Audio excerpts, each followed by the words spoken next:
कहानी देवरानी जेठानी। सीता और गीता दोनों जेठानी देवरानी है।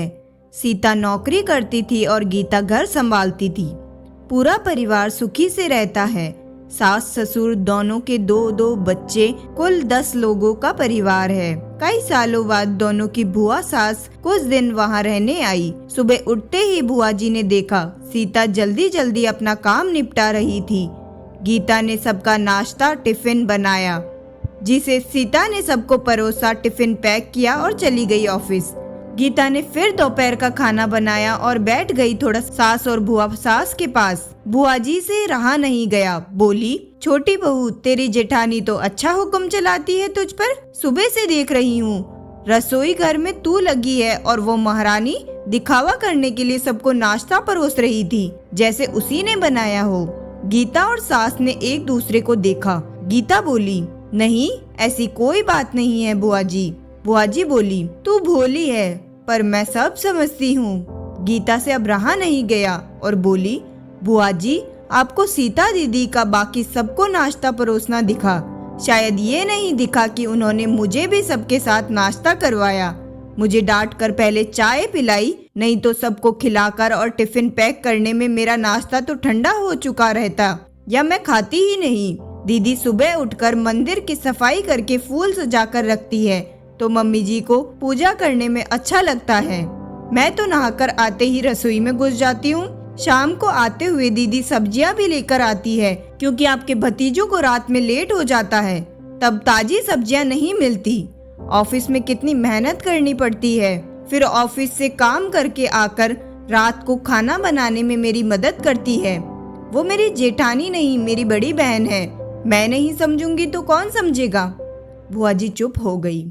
शाम को सीता सब्जी की थैली गीता को पकड़ाते हुए बोली, इसमें तुम्हारी फेवरेट लेखक की किताब है, निकाल लेना। गीता खुश हो गई और बोली, थैंक्स दीदी। गीता ने सब्जी की थैली किचन में रखी और किताब रखने अपने कमरे में चली गई। बुआ जी ने सीता को आवाज दी, बड़ी बहू यहाँ आना। सीता बोली, जी बुआ जी।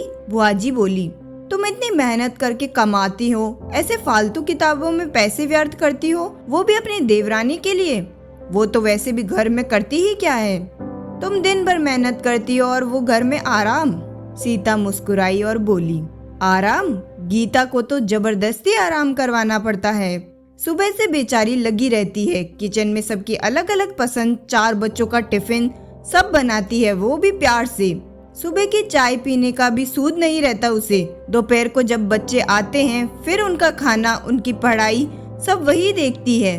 वो है इसलिए मुझे ऑफिस में बच्चों की चिंता नहीं रहती। मैं अपना पूरा ध्यान ऑफिस में लगा पाती हूँ। कुछ दिन पहले ही प्रमोशन मिला है। मम्मी पापा की दवाई कब खत्म हुई है, कब लानी है, उसे पता होता है। रिश्तेदारों के यहाँ कब फंक्शन है, क्या देना है, सब ध्यान रहता है उसे।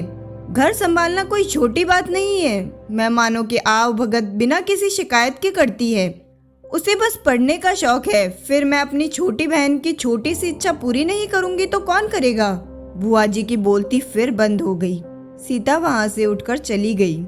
ये सारी बात सास पूजा करते हुए सुन रही थी। बुआ जी के पास आकर बोली, जीजी ये दोनों देवरानी जेठानी सगी बहन जैसी है और एक दूसरे का अधूरापन पूरा करती है। मेरे घर की मजबूत नींव है ये दोनों, जिसे हिलाना नामुमकिन है। ऐसी बातें तो कई लोगों ने दोनों को पढ़ाना चाहिए, पर मजाल है दोनों ने सामने वाले की बोलती बंद न की हो। और सास मुस्कुरा दी। बुआ जी की बोलती अब पूरी तरह बंद हो गई। देवरानी जेठानी का रिश्ता होता ही ऐसा है। मायके से ससुराल में आने के बाद कोई परेशानी आने पर दोस्त समझकर जिसे अपना पूरा हाल समझाए, वह देवरानी जेठानी होती है। देवरानी जेठानी के बहुत सुने हैं ताने, मगर इन दोनों देवरानी जेठानी के रिश्ते को सब जाने। अगर यह कहानी आपको पसंद आए तो वीडियो को लाइक करें और चैनल को सब्सक्राइब जरूर करें। धन्यवाद।